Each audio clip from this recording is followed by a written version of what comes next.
Hello everyone, welcome back to my channel. In today's video, we are going to learn how to search eBay for sold items. This feature helps you to track the pricing trends and see what similar items have sold for. Now let's get started. First of all, open your eBay app. Make sure that you have already logged into your account. Once you're logged in, head to the search bar at the top of the page. Tap on it. Now type the item you are looking for example, a vintage watch. Hit search button. Now we can see an option for the filter on top left corner. Tap on it. Now scroll down and tap on show more.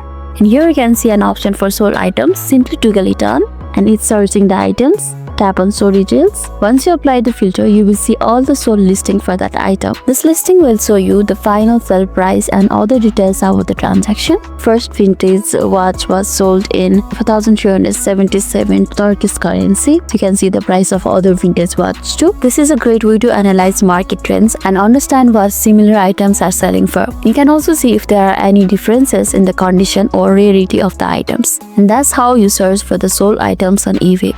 If this video made your day a little bit easier, don't forget to like and subscribe for more amazing tips.